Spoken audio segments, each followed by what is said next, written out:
1절로 6절까지 보면 94페이지 나옵니다. 94페이지. 3094페이지. 백성이 여호와께 자복 및 경배하고 레위인은 송축함. 백성들이 여호와 하나님께 이제 자기 과거의 잘못을 자복해요. 스스로 자복하고, 아, 우리가 이렇게 잘못했구나. 그러면서 이제 경배, 하나님 앞에 경배하면서 레위인은 하나님을 찬양하고, 이제 이 자복이라고 하는 것도 그러죠. 우리 회개라는 말 많이 하잖아요. 회개. 근데 우리 한국교회적 상황에서는 회개를 뭘로 이렇게 생각하냐면, 내가 지은 죄를 낱낱이 다 이제 고백해야, 회개해야 하나님이 죄를 용서해 준다. 그런 생각을 많이 하거든요. 그러다 보니까 그런 것들이 이제 하나의 소위 좀 부흥회라고 하는데 적용이 돼가지고, 사람들이 다 죄 없는 사람이 없잖아요. 그런 도덕적인 죄가 없는 사람들이. 그러니까 그런 걸 지적하게 되면 이제 벌벌 떠는 거죠. 야, 내가 이렇게 왜? 죄가 많으니까 이제 하나님이 나를 이제 벌을 하시겠구나. 그런데 사실은 이제 그 신약 시대 회개라는 말은 하나님을 등지고 이제 예수를 그리스도로 영접지 아니하고 유대교, 구약 시대 유대교로 향하던 그런 사람들로 하여금 돌이키라는 말이에요. 너희들이 십자가에 예수를 못 박아 죽였으니까 예수가 하나님의 아들 그리스도라는 사실을 믿고 이제는 유대교에서 기독교로 돌아서라. 그게 회개란 말입니다. 회개하라, 천국이 가까웠느니란 말이 무슨 너 어디가 도둑질한 거 일일이 다 나열해라 그 말이 아니에요. 여기도 이제 자복이라는 말이 나오는데 자기의 잘못을 이제 복창하는 거죠. 당연히 우리가 정말 우상 섬기고 그렇게 했는데 하나님이 정말 이렇게 언약대로 70년 동안 포로 생활했지만 하나님이 다시 회복을 해주셨구나. 그러니까 자복이 나오는 거죠. 자복해야 용서해 주는 게 아니라 이미 하나님은 정하신 뜻대로 돌아오게 해주죠. 예루살렘으로 돌아오게 해준단 말입니다. 자복은 그 뒤에 나와요. 하나님의 은혜를 깨닫고야, 우리들이 너무너무 과거에 이렇게 어리석게 우상을 섬겼구나. 그러면서 그걸 자복하는 거예요. 그걸 조건으로 하나님이 죄를 용서해 주는 게 아니에요. 하나님은 우상 섬기고 살았어요? 살았는데 바벨론에 사로잡혀 간다고 하면서 70년 후에는 내가 다시 데리고 오마. 하나님의 계획대로 70년이 지나니까 바벨론에서 예루살렘으로 돌아와서 이렇게 유다 왕국이 회복되게 했잖아요. 귀환해서 성곽도 중건하고 그리고 왕국 통치도 하나님의 말씀에 의해서 성경 말씀대로 백성들을 다스리게 해주셨단 말이죠. 그러니까 그때야 하나님의 놀라운 은혜를 깨닫고야 뉘우치는 거예요. 반성하고. 여러분 똑같아요. 시집가기 전에 엄마 말 얼마나 말 안 듣고 속썩였어요. 시집가기 전에 엄마 심정 모르고 엄마한테서 울고 짜고 그러면서 속상하게 이렇게. 그런데도 어머니는 그거 다 이해하고 덮고 시집 보내서 그 다음 언제 자복해요? 자녀들 낳고 자녀들 키면서 애들 바라보면서 혼자서 엄마 생각이 나가지고 엄마가 이렇게 고생했구나. 그때야 자복이 나오는 거예요. 내가 엄마에게 정말 잘못했구나. 엄마는 벌써 용서 다 했어요. 여러분들에게 잘못한 거. 마찬가지 하나님도 우리가 죄에 대해서 일일이 고백한다고 해서 용서되는 게 아니라 하나님은 우리 늘 범죄하고 살아도 다 덮고 사랑으로 모든 죄를 덮고 용서하고 우리를 백성 삼아주고 항상 은혜를 베푼단 말입니다. 철이 들어서 깨닫고 난 다음에야 그때야 이제 자복을 하는 거죠. 내가 진즉이 하나님을 믿고 하나님 영광 위에서 살 걸. 그게 자복 아니에요? 그렇게 자복한 다음에 하나님이 용서하는 게 아니고. 그래서 이 백성들도 하나님의 엄청난 사랑을 이제 깨닫는 거죠. 정말 여호와 하나님 살아계셔서 언약대로 약속하신 대로 70년 만에 우리 돌아오게 해서 나라 회복하게 해주셨다. 그러니까 자연히 찬송도 나오고 하나님 앞에 경배도 나오고 자기의 과거 우상 섬기고 살던 죄를 자복하기도 하고. 그 다음 넘어가서 96페이지 3096페이지 7절로 11절 보면 레위 사람들이 아브라함 이후의 과거 역사를 쫙, 이것도 이제 회고죠, 쉽게 말하면.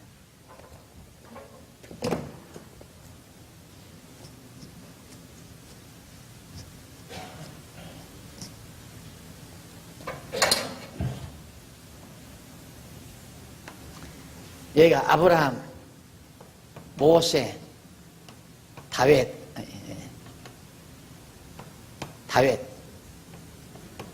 솔로몬, 이렇게 되죠? 솔로몬. 근데 지금 여기 돌아와서 지금 나라 회복해가지고 바벨론 포로 70년 포로 끝나고 나서 유다 나라 왕국 통치 회복하고 나서, 유다 왕국 회복하고 나서 하나님의 은혜를 깨닫고 어디서부터? 여기서부터 회고하는 거예요. 역사 회고. 쫙 지금까지 살아온 역사. 이렇게 뉘우치는 거죠. 하나님께서. 그래서 거기 레위 사람들이 아브라함 때부터 이후의 그 과거 역사를 하나하나 회고하는, 한번 상당히 길죠. 31절까지 아마 집에서 다 예습하고 오라고 했으니까 다 읽으셨을 겁니다. 간단간단 한번 정리해 보십시다. 7절로 8절은 98페이지 나오죠. 7절로 8절, 레위 사람들이 아브라함에게 언약하시고 언약대로 이루신 여호와의 능력을 회고합니다. 자, 여기서 아브라함에게 언약하시고 언약대로 쭉 다 이루어졌다 이 말이에요. 그런 전능하신 하나님을 우선 찬양하는 것이 7절로 8절, 진짜 그런가 한번 보실래요? 7절로 8절. 주는 하나님 여호와시라. 옛적에 아브람을 택하시고 갈대아 우르에서 인도하여 내시고 아브라함이라 이름을 주시고 그 마음에 주 앞에서 충성됨을 보시고 더불어 언약을 세우사 가나안 족속과 헷 족속과 아모리 족속과 브리스 족속과 여부스 족속과 기르가스 족속의 땅을 그 씨에게 주리라 하시더니 그 말씀대로 이루었사오니 주는 의로우심이니이다. 하나님께서 아브라함에게 언약하시더니만 그 언약대로 그 아브라함의 후손들에게 가나안 땅 주어서 이루어 여기서 살게 해주셨습니다. 하나님 전능하십니다. 예, 언약을 이루신 여호와를 먼저 찬양하잖아요. 이 창세기예요. 여기가 창세기고 여기가 지금 느헤미야고. 그럼 구약 역사서 다지요. 간단하잖아요. 구약은 하나님이 언약하시고 언약대로 이루신 것이다. 그러니까 저렇게 하나님이 살아계셔서 사랑으로 언약을 하시고 사랑으로 언약대로 이루시고 나니까 자기들의 잘못을 뉘우치고 자복하고 반성하고 그런 거지. 뭐 우리가 회개하고 자복해야 하나님이 죄 용서해 준다? 아니에요. 그거 아니란 말입니다. 보세요. 하나님이 언약대로 이루어 놓으니까 이 엄청난 은혜를 받고 나서도 자기네들이 몰라서 하나님 저버리고 우상 섬기다가 결국 70년 동안 바벨론에 포로 잡혀가서 살지 않았어요. 하나님 계획대로 한 거거든요. 모세를 통해서 언약하신 대로 그대로 이루어 준 거란 말입니다. 이 언약대로 다시 돌아오게 해서 나라 회복해 주니까 정말 우리가 이 과정 속에 하나님은 이렇게 언약해서 언약대로 다 이루어 주시는데 우리는 망나니처럼 살았구나, 이런 거예요. 시집가서 자녀들하고 살면서 야, 내가 엄마한테 참 망나니 노릇 많이 했구나. 가서 엄마 내가 망나니 노릇 많이 했어. 그래 이제부터 내가 용서하마 그럽니까? 그 이전에 다 엄마 다 용서하고 시집 보낼 때 더 못해줘서 안타까워하고 그냥 고객고객 장롱 속 비상금까지 다 털어서 다 마련해서 시집 보내고 다 엄마가 그랬잖아요. 그 똑같은 거예요. 하나님도. 자, 그 다음 이제 9절로부터 12절로 보면 레위 사람들이 애굽 땅 종되었던 집에서 인도하여 내신 여호와의 능력을, 이제 모세죠. 자, 모세 때 애굽 땅 종되었던 집에서 모세를 통해서 인도하여 가나안 땅 약속의 땅으로 인도해 가잖아요. 그리고 넘어가서 13절로 17절. 이거 지금 그동안 4학기째, 오늘 지금 4학기째 공부하는데 4학기째 공부하는 것 요약 강의가 지금 다 나오는 거예요. 요약 쫙 다. 여지껏 공부한 게 그거 공부한 거예요. 7절로 31절. 이게 4학기 동안, 지금 이번 학기까지 4학기 동안 공부한 것을 압축하면 바로 이런 내용으로 나와요. 다시 한번 7절로 31절까지 여러분들이 자세히 대충 살펴봅니다. 13절로 17절. 신의 산에서 말씀을 주시고 이를 거역한 백성을 버리지 아니하신. 자, 모세를 통해서 인도하여 날 때 신의 산 왔잖아요. 신의 산. 근데 거기서 거역했잖아요. 거역했으면 하나님이 다 진멸해서 멸해버렸어야지. 하나님 거역하는데 그거 가만 놔두겠어요? 다 진멸해버려야지. 그런데도 거역했는데도 하나님께서는 다 용납하시고 그 말이에요. 말씀을 주시고 이를 거역한 백성을 하나님은 안 버렸다 이 말이에요. 여러분 잘못한다고 자식 버릴 것 같으면 하나 자식 데리고 살 부모 하나도 없어요. 하나님도 죄졌다고 버릴 것 같으면 하나님 백성 노릇하는 사람 하나도 없죠. 다 버림받지. 한 사람도 없어요. 나부터도 용납 못 돼요. 이제 깨닫잖아요. 백성들이 이제야. 하나님께서 회복해 주니까. 그 다음 18절로 21절 100페이지 3100페이지 보면 레위 사람들이 송아지를 만들었는데도 버리지 않고 광야에서 길러주신 여호와의 긍휼. 신의 산 지나서 광야. 신의 광야로 나왔죠? 나와가지고 어떻게 했어요? 금송아지 만들어서 섬기고 그랬잖아요. 그런데도 하나님께서는 그러니까 자기들 잘못한 거 조상적부터 역사적으로 잘못한 거 하나마다 나열하는 거예요. 그렇게 하나님 앞에 잘못했는데도 하나님은 끝내 우리를 버리지 않고 다시 감싸 주시는구나. 얼마나 감동스러웠으면 모르겠어요. 사람이 그렇잖아요.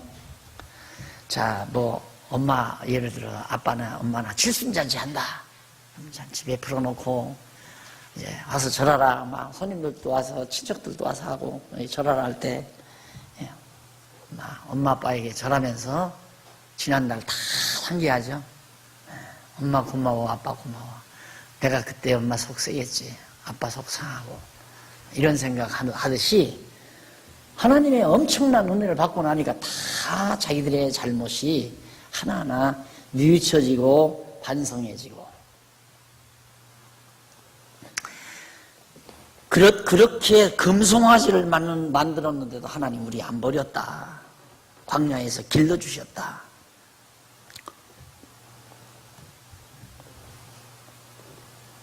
거기 보면 설만이라는 말이 나와요. 설만. 또 저희가 송아지를 부어 만들고 이르기를 이는 곧 너희를 인도하여 애굽 땅에서 나오게 하신 하나님이라 하여 크게 설만하게 하였사오나. 이 설만하게 하였다는 말이 뭐예요? 모르잖아요. 한문으로 거기 나오는데 설만하다는 말은 히브리 말로 네아초트라는 말이에요. 이는 경멸, 하나님을 경멸했다. 얼마나 자존심 하나님이 상하겠습니까? 그러나 너무 사랑하기 때문에 사랑하면 자존심 상하지 않습니다. 정말 사랑하면 내가 자식을 사랑하면 자식이 부모를 무시했다? 부모가 자존심 상하지 않아요. 저는 철없어서 그런구나. 더 측은하고 불쌍하고 가련하고. 부모 자식 지간만도 아니에요. 사제지간도 마찬가지고 선후배 관계도 마찬가지고. 정말 후배를 진지하게 사랑하면 후배로부터 인격적인 모독, 경멸 이런 것 당해도 그게 측은해지고 불쌍해지고 저놈이 뭔 일이 저렇게 안 되기에 나한테 저럴까. 그래서 불쌍해지고 가련해지고. 하나님 사랑이신데 백성들이 그렇게 하나님 경멸했다고 해서 하나님이 경멸당합니까? 예를 들면 손자가 만약에 이웃집 젊은 놈이 와서 할아버지 시험을 잡았다면 그건 볼기 맞을 거예요. 귓밥 맞거나 몽둥이를 맞거나. 근데 손주가 와서 할아버지 시험 잡고 놀면 할아버지 기분 나빠합니까? 좋아서 호호호호. 예, 사랑하기 때문에 그런 거거든요. 하나님께서도 그렇게 철딱서니 없이 우리가 하나님을 경멸을 했는데도 하나님은 우리를 버리지 않고 지켜주시고 보호하시고 지금까지 인도해 주시고 길러주셨다. 핵심이에요, 그것이. 하나님의 섭리의 핵심.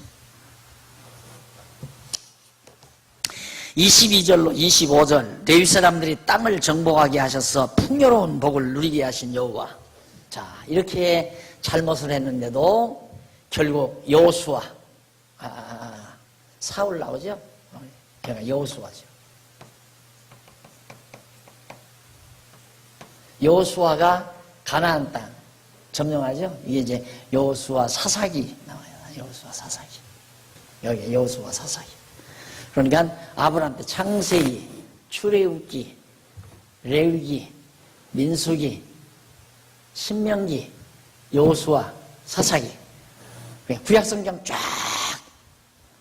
그러니까 여기에 나오는 내용이 구약 창세기 출애굽기로부터 느헤미야까지 맥을, 그 의미적인 맥을 쫙 이어가는 부분입니다. 하나님이 그렇게 복된 땅을 정복하게 해서 살게 하셨는데 우리들이 그 땅에서도 몇 번이나 하나님을 배신했어요. 그게 사사기거든요. 사사만 없으면 자기들 소견에 좋은 대로 행해. 우상 섬기고 이방나라 야합하고 이방 여자들 데려다 살고. 사사만 없으면 뭐 엉망이라 하나님 다 잊어버리고. 그러면 또 다시 하나님께서 사사 세워서 이방 민족들 다 쫓아내버리고 편하게 3, 40년씩 살게 만들어 놓는다. 그 다음 또 사사가 죽고 나면 또 제멋대로 살아요. 제멋대로. 그것이 몇 번이나 사사기에 보면 한 12서너 번을 그렇게 살잖아요. 결국은 하나님께서 다윗 왕을 세워서 이제 그 부분이 나오죠. 그 다음에는. 보십시다.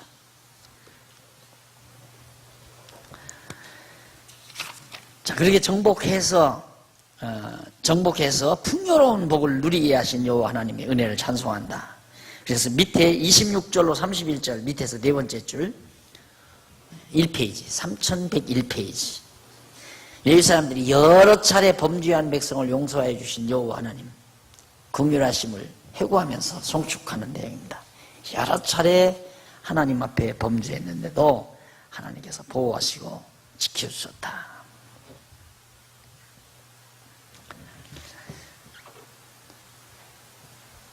그 다음 이제 이쪽 9장 32절로 38절 레위 사람들이 죄를 뉘우치며 언약을 세우고 인을 칩니다. 하나님 앞에 언약을 세우고 인을 치는데 하나님의 은혜를 받으니까 뉘우침이 오는 거예요.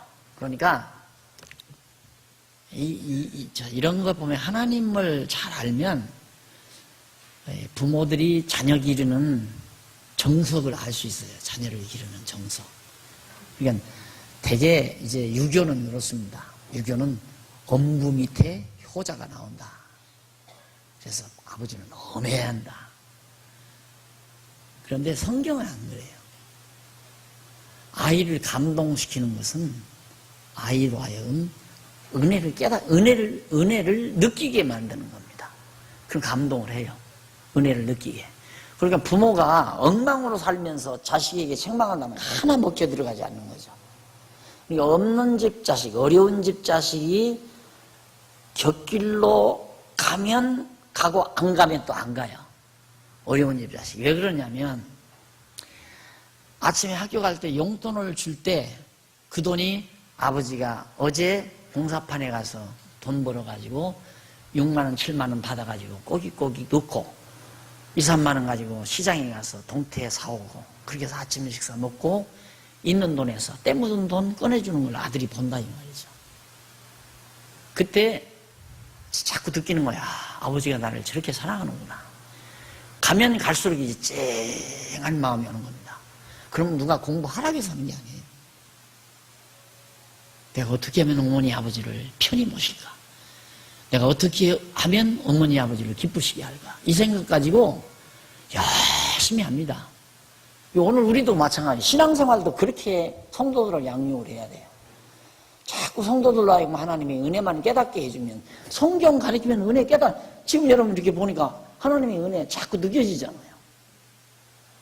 그래서 하나님이 지금까지 나를, 내가 과거에 그렇게 못되게 살았는데도 하나님 나 저주도 안 내리고 벼락도 안 때리고 이렇게 살게 해주셨구나, 이런 거 느끼고, 어떻게 하나님께서 이렇게 정말 하나님 말씀 듣고 편안하게 살게 해주시나, 이런 자꾸 은혜가 느껴지면 어떻게 하면 내가 하나님 기쁘신 뜻대로 살까, 이 생각밖에 없잖아요.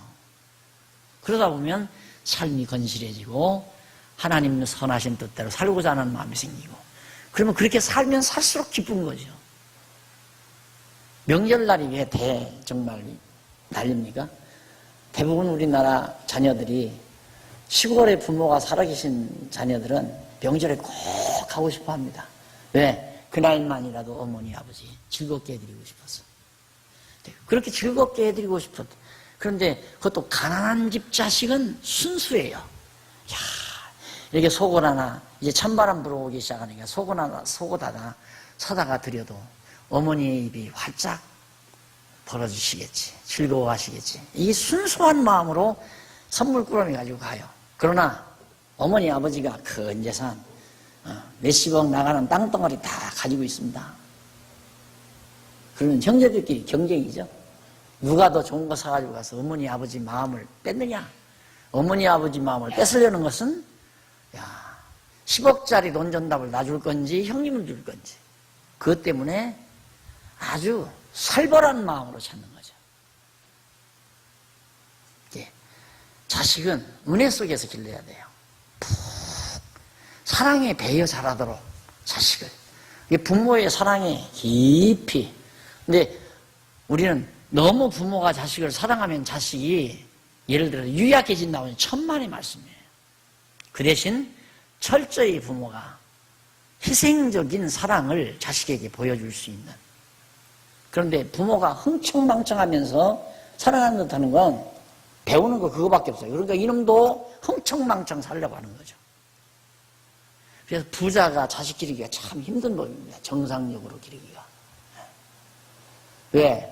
자식에게 은혜의 감동을 끼칠 수가 없어요. 끼칠 수가. 예를 들어서 한 달에 10만 원 용돈 줬다. 엄마는 50만 원씩 쓰잖아. 100만 원 쓰고. 근데 나는 왜 10만 원만 줘? 이러고 대들죠. 그러면 은혜 깨닫겠어요? 엄마가 10년 전에 사 입었던 치마 그냥 입고 다니면서 용돈 단돈 2만 원을 주더라도 이놈이 엄마가 옷 안 사 입으시고 전략해서 나를 준다, 이 생각이 들어가야 은혜를 감동을 하죠.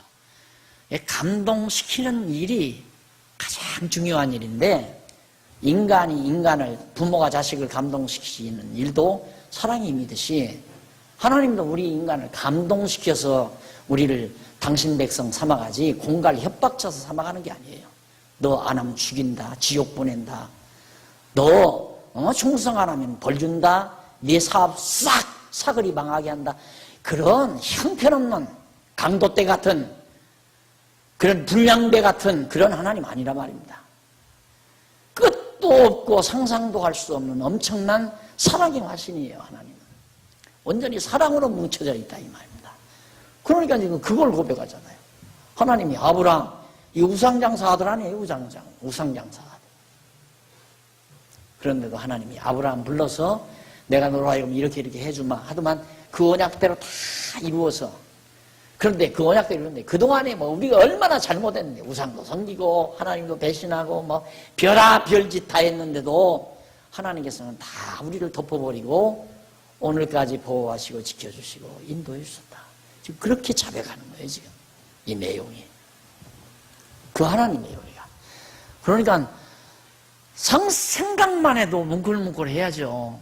여호와 하나님을 생각만 해도 뭉클뭉클.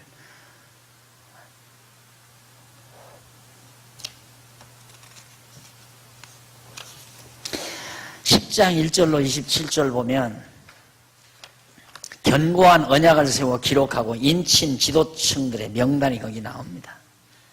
그 다음에 언약, 서원이에요. 서원, 언약. 하나님과의 언약, 하나님께 이렇게 하겠습니다. 이게 나오죠. 보세요. 하나님 앞에서의 행위는 내가 그러니까 하고 싶으면 하고 하기 싫으면 하지 마십시오. 이 말은 하나님의 은혜를 깨달은 사람은 하고 싶지 어떻게 안 해요. 가난한 부모 밑에서 자라면서 어떻게든지 성공해서 어머니 즐겁게 드려야 되겠다는 생각으로 자랐다 이거예요. 그렇게 자랐는데 결혼해가지고 서울로 그런 데로 해서 서울에 직장 잡아가지고 서울에서 직장 내면 돈을 법니다.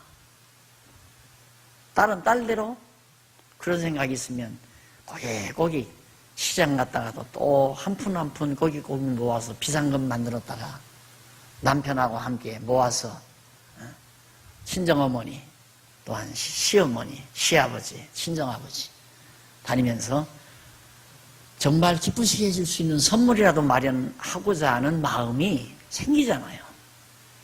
내가 좋은 옷을 예를 들어서 5만 원짜리 입을 걸 3만 원으로 줄이고 어머니 아버지 해드리는 게 즐거우니까 하는 거란 말입니다.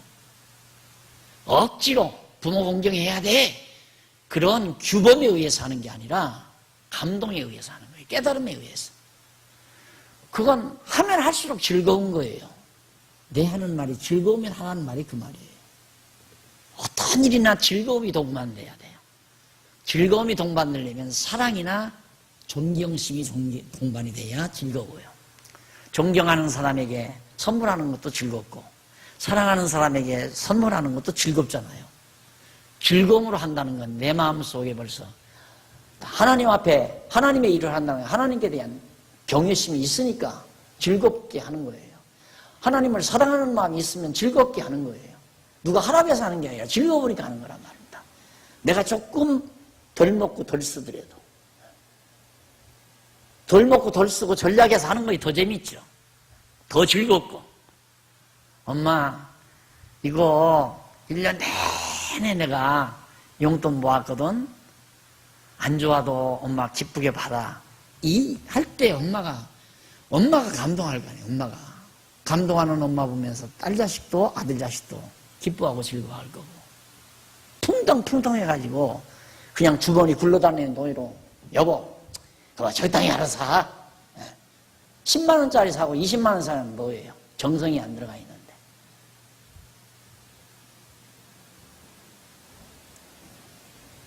인생을 사는 방법 아시겠죠?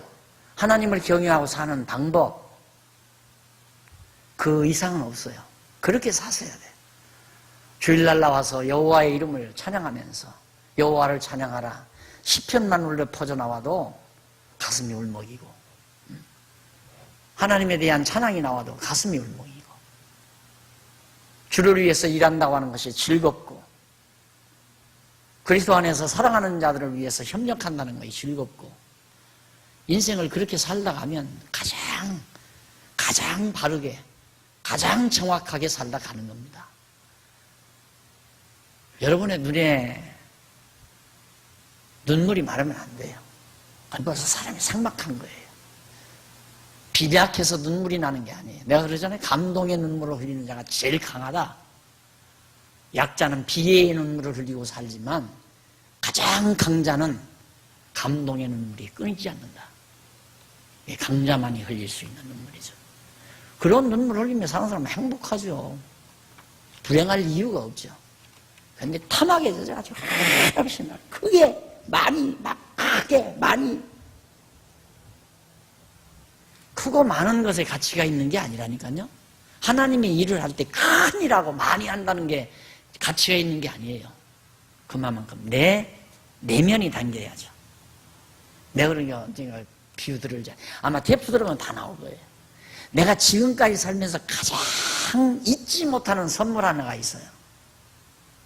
교육전사 때 학교 다니면서 교육전사 일하는데 유아부 학생이 5살짜리인가 되는 여아이예요. 귀엽게 생겼는데 크리스마스 날 아침에 일찍이 나도 가는데 이제 쥐도 일찍이 오다가 날 거리에서 만났는데 목사님 하면서 쫓아와요. 왜 그러니? 그러니까 선생님, 목사님이 선물이에요. 받으세요. 그래. 그랬더니 종이에다가 꼬깃꼬깃 뭘 사서 요만한 걸 주어요. 밤알털 만한 걸.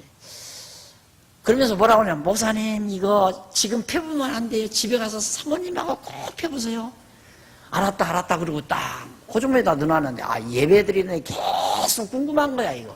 근데 어린 거하고 약속했는데 중간에 펴볼 수도 없고. 그게 저녁 늦게까지 궁금해가지고 이제 가서 펴봤잖아요. 그랬더니 길거리에서 파는 사기 학 있지, 학. 하얀 학. 빨간 벼슬이 달린 하얀 학 2마리를, 사기로 만든 2마리를, 암수 2마리를 사가지고 종이에다가 포장할 줄도 모르니까 지가 싼 거예요. 그게 너무너무 감동스러워서 그걸 책상 위에다 항상 놓고 제가 늘 연구하고 책도 보고 공부도 하고 그랬는데, 어느 놈이 가져가 버렸어요, 와가지고. 그래서 잊어버려가지고, 참, 지금도 있었으면 너무너무 좋을 건데, 항상 그런 생각 많이 합니다. 문제는 중심이죠. 얼마나 깨끗한 선물이에요, 마음에. 진짜 존경하는 마음, 사랑하는 마음, 그 마음이 그 싸구리야 학 2마리 속에 담겼잖아요. 하나님도 우리 중심을 바라는 거예요. 돈 액수 막 수천만 원, 수억 대, 수백만 원, 그거 바라는 게 아니에요. 얼마나 정말 하나님을 사랑하는 마음이 동반이 됐는가, 그게 중요한 거지. 하나님 온 천지가 이게 다 하나님 거예요. 예? 큰일 하려고 하는 건 지 욕심이지. 자기 성공하려고, 자기 영화 누리려고 자꾸 크게 큰일. 하나님이 우주와 만물을 자기 소유로 다 알고 있잖아요. 나는 큰일 생각해 본 적이 없어요. 솔직한 얘기로. 내가 늘 그랬잖아요. 나는 학교 다닐 때 만약에 내가 목표를 한다면 그래서 커서 10평 아니면 대평짜리 홀, 그래서 원탁 놓고 쭉 원탁 둘러앉아, 교인은 10명이 쪽졌죠. 막 둘러앉아서 주일날이면 그냥 강대상 이런 거 있는 것도 아니고 같이 둘러앉아서 성경 펴놓고 창세기부터 읽어가면서, 집사님 이 창세기 2절 바로 그 얘기 아니에요? 이렇게 대화식으로 그러면서 성경 공부하면서 한평생 살고 싶었죠. 그런데 이거 난 상상도 못한 일이에요. 그러니까 지금도 뭐 일 더 크게 하려고 생각 안 하잖아요. 되면 하고 안 되면 안 하고, 하나님이 될 환경 주면 하고, 욕심은 없어요. 그런 일에 대한 욕심은 없어요. 지금도 일이 많으니까, 할 일이 많으니까. 그렇지만 하나님께 얼마나 내가 중심을 가지고 마음을 담아서 진심으로 즐겁게 하느냐. 그러니까 내가 자꾸만 즐겁지 않으면 하지 말아라. 무슨 교회 가면 무슨 자기 성공 발판인 줄 아세요? 무슨 교회에서 명예 얻고 뭐 권력, 무슨 뭐 헤게모니 잡고 웃기는 거죠. 교회는 그런 것 아니에요. 진짜 하나님의 이 엄청난 은혜를 깨닫고 감동한 자들이 모여서 서로 사랑하면서 하나님의 사랑의 법을 이루어가는 곳이 바로 교회란 말입니다. 그러니까 즐겁지 않으면 하지 말라. 교회 안에서 싸움하는 건 우스운 일이에요. 교회에서 왜 싸워? 뭐 때문에 싸우냐 말이에요. 입씨름하고 말다툼하고, 잘해보려고 한다. 잘해보려고 싸워요? 그 말도 안 되는 얘기지. 잘하는 건 안 싸우는 게 제일 잘하는 거예요. 잘하려고 싸운다? 그건 말이 빗나간 얘기죠. 싸우는 건 벌써 교회 헐어버리는 거예요. 서로 화목하는 건 교회를 지어가는 거고. 그러니까 여러분, 우리 교회 조용하잖아요. 하기 싫으면 그만두라니까. 자꾸 뭐 투정하면서 뭐 불평하면서 하는 건 하기 싫으니까 불평하죠. 하고 싶어 해보세요. 누가 불평하는가. 그래서 은혜를 깨닫는 것, 가장 은혜를 우리는 받는 게 아니라니까. 지금 이 사람들이 은혜 받은 건, 은혜를 느끼게 하는 것은 망했다가 지금 왕국이 다시 회복돼서 통치가 되니까, 엊그제만도 바벨론에 사로잡혀 가서 종으로 다든 백성들이 언약대로 돌아와서 나라가 회복이 되니까 깨닫는 거 아니야. 하나님이 정말 우리를 회복해 주는 거예요. 그때 깨닫는 거예요. 이미 은혜는 이미 받아버린 거죠. 근데 이걸 깨달으면서 어디까지 깨달아요? 이거까지. 과거 받은 은혜까지 다 깨닫잖아요. 그래서 내가 늘 은혜는 받는 게 아니라 깨닫는 거다. 무엇 때문에 자식 낳아서 기르면서 행복해질수록 왜 화장대 앞에 앉아서 엄마 생각하면서 웁니까? 깨달으니까 울잖아요. 네? 엄마의 사랑이 깨달아지니까 울지. 그때야 어머니 사랑이 오는 겁니까? 하나님께서 우리에게 엄청난 은혜로 우리를 낳게 하시고 살게 하시고 길러주시고 시련도 주시고 역경도 주시면서 지금까지 살게 해오신 은혜를 새록새록 살면서 깨달아가면서 사는 게 그게 은혜 받는 거란 말입니다. 근데 무슨 도깨비 짓을 하면서 뭐 위에서 하늘에서 은혜가 쏟아지느니 뭐 불덩어리가 쏟아지니 이따 짓하면서 한국교회가 완전히 다 은혜가 무슨 지금만 은혜가 와요. 이스라엘 민족 이때부터 벌써 아브라함 불러가지고 이때부터 다 베푸신 은혜를 이제야 깨닫잖아요. 깨닫는 만큼 감동이 오는 거예요. 깨닫는 만큼.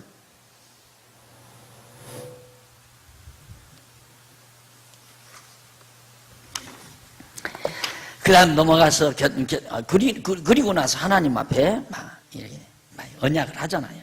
그 14절로부터 27절 6페이지 보세요. 제 상단에. 율법을 준행하기로 견고한 언약을 세워 기록하고 인을 줍니다. 그때야 우리가 과거에는 모세를 통해서 주신 율법도 거역하고 하나님도 거역하고 우상도 섬기고 우리가 살았는데 깨닫고 나니까 이제는 우리가 하나님이 명하신 율법 잘 순종하고 살겠습니다. 우러나오잖아요. 순종하고 살고 싶은 마음이 우러나오잖아요. 저주하니까 저주받을까 봐서 그런 마음 하는 게 아니에요.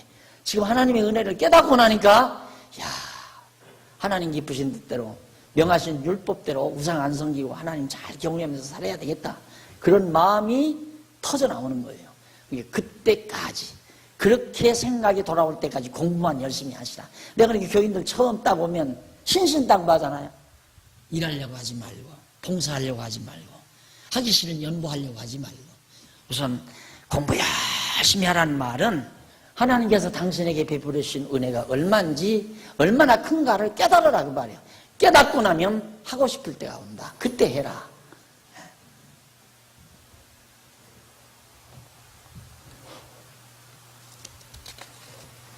10장 28절로 39절. 네, 39절까지. 여러 계층 사람이 율법을 준행할 것을 저주로. 우리에게 하나님 우리가 만약에 율법을 지키지 아니하면 우리에게 저주를 내려주십시오. 얼마나 굳은 결의를 하고 각오를 하고 하나님 앞에 맹세를 합니까? 서원을 하고 언약을 하고 그렇게 되는 거예요. 은혜를 깨달으면.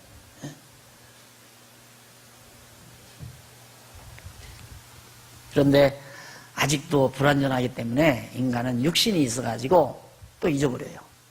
잊어버리면 이제 욕심이 앞에 가려워요. 욕심이 앞에 가려우면 이제 그 다음 또 한바탕 도는 거예요. 또 한 바퀴 돌다가.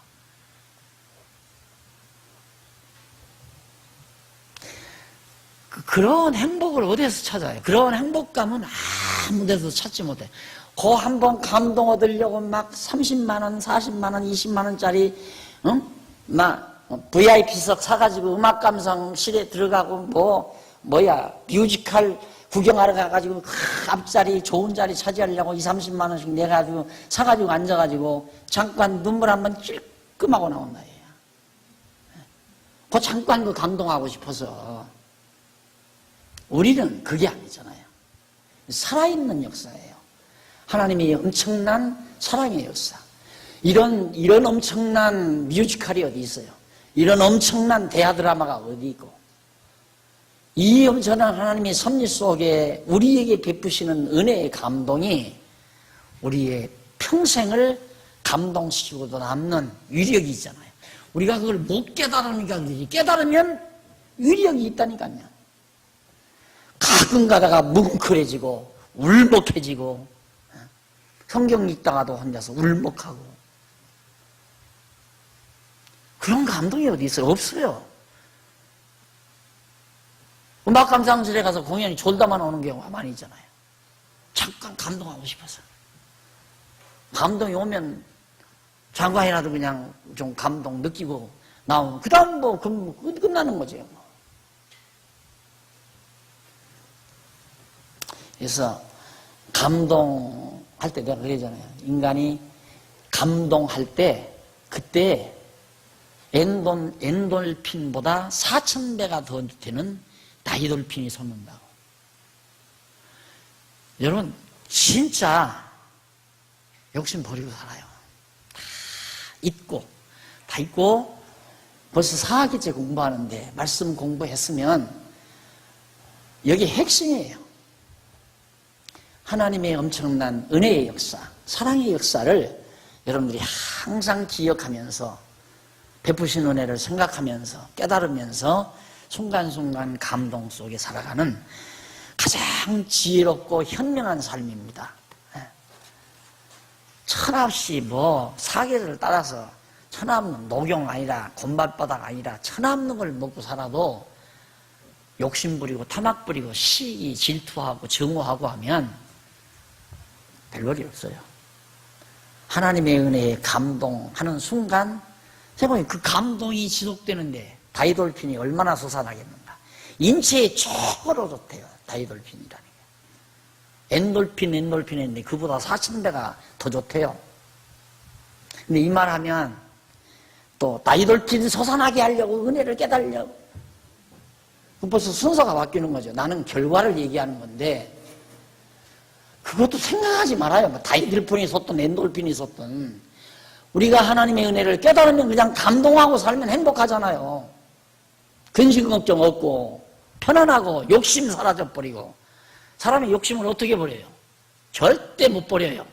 그런데 감동하면 버려요. 애기들 길러보세요. 먹을 것 주면 줄끼리 막 싸워요. 그런데 엄마가 욕심 많은 걸 딱 붙잡고 사랑의 표현을 딱 해주면 벌써 마음이 풀어서 너도 먹어? 하고 나눠주잖아요. 욕심이 없어져 버리는 거예요. 감동, 욕심도, 시기도, 질투도, 증오도, 미움도 다 사라져 버려요. 다. 11장 1절로 11장부터 왕국의 인구조사. 11장부터가 양쪽 가로 4번이죠. 왕국 인구조사. 이제 왕국 통치를 하는데 나라 다스리는데 인구조사 해야 할 거 아니에요. 인구조사를 하는데 1장에서부터 12장까지. 그 가운데 보면 1장에서 11장 1절로 9절에 보면 3111페이지 제일 위에 예루살렘에 거한 두목들인 유다와 베냐민 자손들의 통계. 여기 보면 예루살렘에 거한 두목, 통치자들이 두목들, 대장들. 그리고 유다 자손과 베냐민 자손 돌아왔죠. 유다 자손, 베냐민 자손의 통계 숫자가 거기 나와요. 이게 역사적 사실이에요. 아까도 똑같은 얘기예요. 그냥 사실. 봐라, 돌아온다고 하더니만 이렇게 진짜 돌아오지 않았느냐. 그 다음 11장 10절로 18절에 보면 13장이나 13페이지, 113페이지 예루살렘에 거한 제사장 및 레위 사람들 자손의 통계. 자, 예루살렘에 누가 제사장도 거하고 레위 자손들도 이 레위 사람들 그 사람들의 자손. 그러니까 벌써 유다, 베냐민, 그 다음 레위 이 세 지파 족속들이 예루살렘에 돌아와서 살게 되죠. 그 다음 넘어가서 19절로부터 24절까지 115페이지, 3115페이지 예루살렘에 거한 성 문지기 및 노래하는 자들의 통계. 성문을 지키는 자들과 그 다음 하나님을 찬양하는 노래하는 자들의 통계를 다 거기서 정리합니다. 그리고 25절로 36절 116페이지 기타 유다와 베냐민 자손들이 거한 성과 촌락의 명칭. 거기 통계된 자 말고 유다와 베냐민 자손들이 거하는 성, 예루살렘 성에 말고 본성 예루살렘 성에 말고 그 바깥에 있는 땅의 성읍들에서 유다 자손도 거하고 베냐민 자손들이 거하는 그런 성과 시골 촌락들의 명단을 다 밝혀놓습니다. 이런 게 무슨 의미가 있는가? 실제 역사적 사실을 봐라. 돌아와서 다시 회복한다고 했으니까 이렇게 분명히 돌아와 살도록 여기 살도록 성곽도 촌락도 마련되고 성전도 회복되고 성곽도 회복되지 않아요. 그걸 좀 기술하는 거예요. 그 이상 이하도 없는 거예요. 그렇게 이런 걸 알면 이 내용만 가지고도 누구가 증거되냐? 하나님은 이렇게 한번 언약하시면 거짓말하지 않고 언약대로 반드시 이루어 주시는 신실하신 하나님이십니다. 그렇기 때문에 아브라함에게 언약하시고 언약대로 우상을 섬기고 하나님을 거역하고 하나님을 멀리하고 이방신을 섬기기도 하고 이방 여자들과 결혼도 하고 별짓 못된 짓을 다 해도 하나님은 언약을 변치 않고 끝까지 그 언약대로 이루어 주시는 자비로우신 하나님이십니다. 바로 그걸 알게 하기 위한 거예요. 하나님이 증거죠. 하나님은 살아계심과 그의 인자하심과 그의 신실하심과 그의 전능하심과 이렇게 언약하고 언약대로 이루는 능력 찬양하잖아요. 능력, 전능하심과 이런 걸 깨달아 알게 하기 위해서. 결국 이렇게 촌락에서 살고 성읍에서 다른 나머지 지파들이 살았다. 이 내용도 결국 하나님 여호와 증거하는 거예요. 변함없이 이렇게 이루어서 봐라. 촌락에 와서 거하게 유대 땅, 가나안 땅, 복지 땅, 약속의 땅에 와서 살지 않느냐. 하나님이 돌아오게 해가지고 언약대로. 그 이상 증거할 게 뭐예요? 그 이상 없어요. 아니면 이제 사람의 생각은 보십시오. 하나님 잘 섬기는 사람들은 예루살렘 성에서 살지만 이 사람들은 아마 우상을 섬기고 하나님을 못되게 하나님을 아마 거역했을 겁니다. 그러니까 성 밖에 나가서 지금 시골에 가서 고생하고 사는 겁니다. 이렇게 얘기할까요? 그렇게 얘기하면 말이 되는 거 같죠. 내가 그렇게 생각하면 여러분들도 끄덕끄덕 할는지 모르죠. 그러나 공부 제대로 하는 사람, 이상하다. 흐르는 패턴이 이상하다. 그래, 예루살렘 본성에 사는 사람 하나님 잘 경외해서 복받아서 요즘으로 말하면 하나님 잘 경외하는 사람은 대도시 서울에 와서 살고 하나님 섬기지 않고 못된 짓 하는 사람은 다 시골 구석에서 지금 산골에서 고생하며 산다. 이렇게 얘기하는 거나 똑같다 이 말이에요. 그 말이나 되는 얘기입니다. 그러니까 성경은 알면 다 알아야 부분을 가리키지 다 알지도 못하고 부분을 가리킨다는 건 어려운 거예요. 다 알아야죠. 다 아니까 이게 나오잖아요. 창세기부터 이게 나오잖아요. 창세기부터 알아야 이게 나오지요. 모르면 어떻게 이게 나오겠어요. 이게 성경은 쉬운 거다. 절대 어려운 것이 아니다. 아주 쉽다. 너무너무 쉽다. 쉬워도 너무 쉬워요. 그런데 인간 욕심이 가리우면 어렵기 한이 없어요. 너무너무 어려워. 아무것도 안 보여요. 욕심이 가리우면. 성경에서 하나님을 알려고 하면 참 쉬운데 성경을 가지고 남을 교훈하려고 하면 한없이 어려워요. 내가 여러분들을 교훈하려면 여러분들 교회 잘 섬기고 연보 잘하고 정말 충성하고 그렇게 하게 하려면 내가 교훈을 해야 할 거 아니에요. 그러면 이 성경 가지고 보십시오. 예루살렘 본성에 사는 사람들은 하나님 잘 경외하니까 성전 가까이서 살게 하는 겁니다. 그러나 시골 가서 사는 사람들 왜 사는 줄 압니까? 이 사람들은 우상 섬기고 하나님 안 섬기니까 저 멀리 가서 우상이나 섬기고 살아라 해서 시골 구석에다가 살게 하신 겁니다. 여러분들도 시골로 내려가렵니까? 이렇게 얘기하면 그럴듯하게 들리잖아요. 그럴듯하게. 그러니까 그 공간 협박에 의해서 성도들이 교회에 봉사하고 충성하고 사는 거예요. 공간 협박하면 안 되죠. 성경대로 가르쳐줘야지. 그래서 성도들이 감동하고 감사해서 기쁨으로 즐겁게 하나님을 경외하고 섬기고 선한 일을 하며 살도록 자기 스스로 하고 싶어서 하도록 그렇게 만들어야지. 만드는 게 내가 만드는 게 아니라 하나님의 말씀의 능력이 그렇게 만들어가게 돼 있어요. 바보예요. 한 달에 몇십만 원씩 몇백만 원씩 내서 선한 일을 하려고 하는 사람 바보예요. 돈 벌기가 얼마나 힘든데 기쁘지 않으면 그 일을 어떻게 해. 우리 교회 같은 경우는 더더군다나. 그래도 다 목회 하나도 힘 안 들잖아요. 참 쉽고 목회하기도 쉽고 성도들도 다 즐겁고. 엊그저께 선교사가 한 분이 오셔가지고 왔다 가자 주일날 오후에 그 양반이 날들어 그래요. 목사님 왜요? 그러니까 어떻게 성모님들이 다 행복한 것 같아요. 왜요? 눈은 떴네 내 속으로. 눈은 눈이다. 보이나 봐요, 그게. 다 성도들이 다 행복한 모습이 얼굴에 가득하대요. 편안하고 즐겁고 공갈 협박당하는 것도 없고 그건 뭐 즐겁죠. 편안하고. 돌아오두면 순간 이기지 못해서 순간 좀 어려움이 부딪힌다고 해서 그냥 거기 오기자 하다 보면 잠시 고통당하다가도 말씀 듣고 또 깨닫고 나면 지난번에 내가 어느 부서에서 목사님 간담회 좀 해달라고 갔어요. 갔더니 그런 얘기를 하더라고요. 목사님 참 세상이 삭막해요.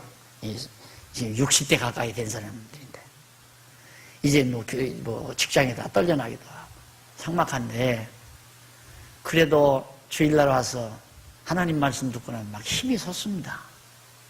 그런데 목사님 뭐 자꾸 은퇴 얘기하면 우리 어떡하랍니까? 그런 얘기를 하더라고요. 나 은퇴해도 성경은 있잖아요. 성경. 성경 말씀 듣고 여러분들이 힘을 얻지 무슨 뭐 박 목사 말 듣고 힘을 얻습니까? 성경 내용. 자, 이거 생각하면 힘이 나죠. 그래? 하나님은 내가 지금 아무리 어려운 처지에서도 하나님은 나를 버리지 않는다. 하나님은 나를 지키시고 끝까지 나를 하나님의 나라에까지 인도해 주신다. 그것이 바로 견인 아니에요? 5대 교리 가운데 성도의 견인.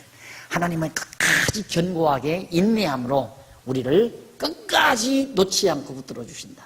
안 놔요. 아버지가 탕자 안 버리듯이 아버지 싫다고 나간 놈도 하나님 아버지가 안 버리잖아요. 기어코 아버지 생각나서 돌아오게 만들어가지고 아버지가 사랑으로 길렀으니까 돼지우리 가서 아버지 생각이 자꾸 나는 거예요. 아버지의 사랑이 생각이 나는 거예요. 아버지 집에 먹을 것도 많고 잠자리도 많고 생각이 나니까 아버지의 사랑의 품으로 오잖아요. 하나님도 마찬가지예요. 이렇게 하나님의 사랑 깨닫게 해서 자꾸 하나님 곁으로 하나님 밖으로 가지 않고 하나님 가까이 오게 만드시는 하나님 사랑의 힘으로. 그 다음 넘어가서 12장 1절로 11절 수룹바벨을 쫓아 돌아온 제사장 및 레위 사람들의 명단이 거기 나옵니다. 스알디엘의 아들 수룹바벨이 예수라를 쫓아 돌아온 제사장과 레위 사람의 명단이 쭉 나옵니다. 자, 그러니까 에스라 때 하나 돌아오고 한 번 돌아오고 느헤미야 때 그 다음 수룹바벨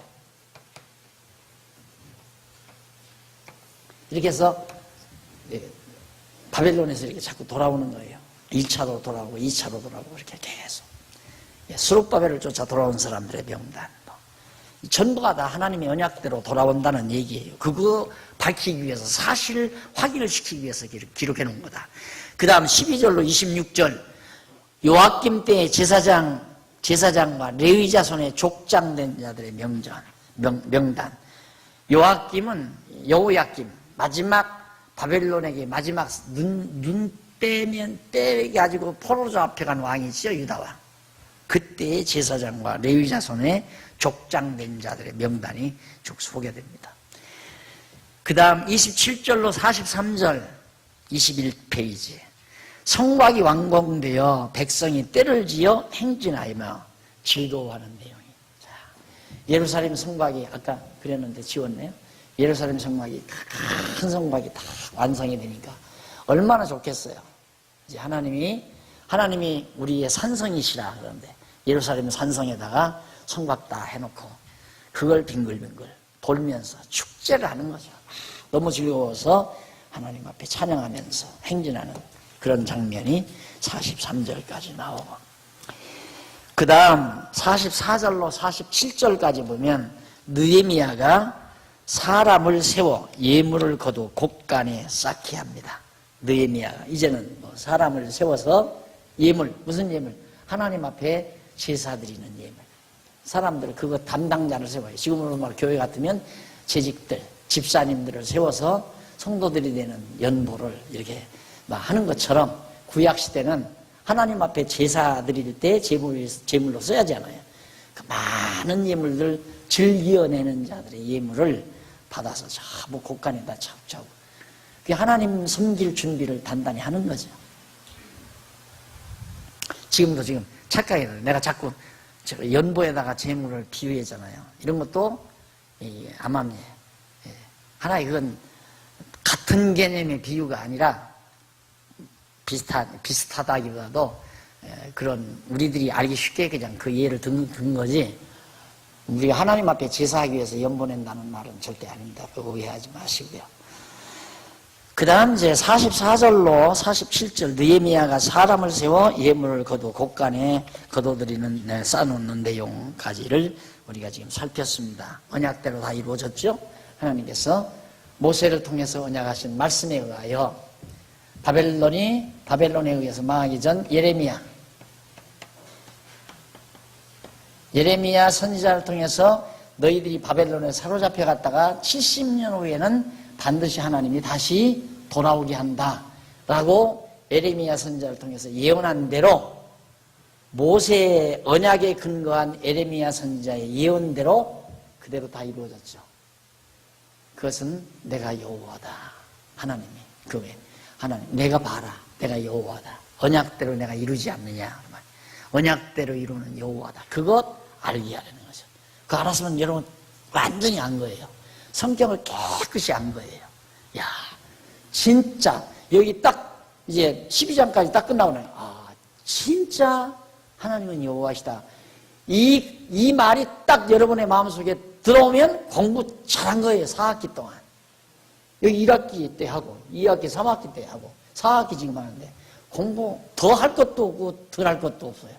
완전히 올백이에요.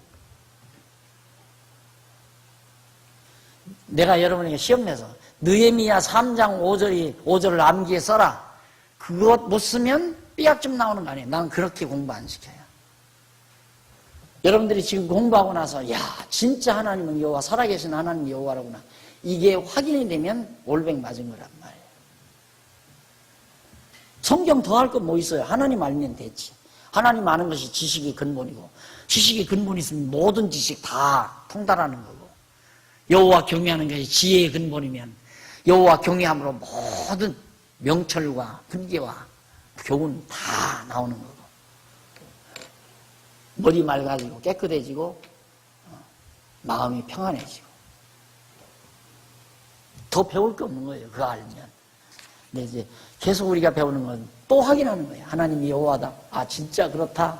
또 배워도 아, 진짜 그렇구나, 진짜 그렇구나 하다가 예수님이 진짜 십자가에 오셔서 십자가에 못 박혀 죽으셨다가 살아나실 때 바울이 말한 대로 성경대로 죽으시고 성경대로 살았다. 이 구약에서 언약하신 구약의 언약의 말씀대로 죽으시고 언약의 말씀대로 살았다. 이야, 진짜 하나님은 여호와시구나. 예수가 그리스도이시구나. 그거 알면 공부 다 끝나요. 성도대학 완전 끝나는 거예요. 그 다음에 신학원 가서 공부하는 건 얼마나 지금 기존의 신학이 어벙벙한 건가를 확인하기 위해서 하는 거예요. 여러분들이 가지고 있는, 알고 있는 이 진리가 얼마나 분명하고 얼마나 소중한가를 알려면 비교를 해야 되잖아요. 비교가 안 되면 좋은 줄을 몰라요.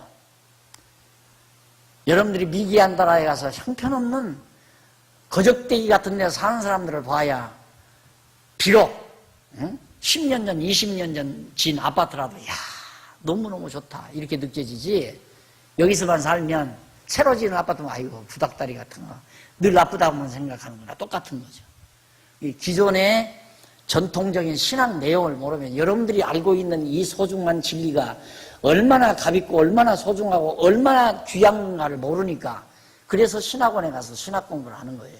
뭐 새로운 것 배울 거 있어서 배우는 게 아니라, 봐라, 기존에 이렇게 말했는데 이게 얼마나 엉터리냐, 그걸 여러분들에게 확인시키기 위해서. 그러니까 지금 후배 목사님들 뭐 대학원에 가서 석사하고 박사하고 해서 지금 공부하는 분들이, 공부하는 분들은 막 더 어쩔 줄을 몰라하는 게 막 끌어올라서 좋아가지고. 그러니까 학교 가니까 그런데 당신은 공부하러 왔느냐 교수를 가르치러 왔느냐 그런데 웃으면서, 그 교수가 강의하면 교수님 그게 아니라 이거 아닙니까? 그러면 깜짝 놀란대요. 당신 어디 주시냐 그러고 묻고. 여러분들이 지금 엄청난 걸 가지고 있어요. 진짜 어디에도 비길 수 없는 진리의 보화를, 진주화를, 다이아몬드를 여러분들이 가지고 있는 거예요. 근데 이게 좋은가를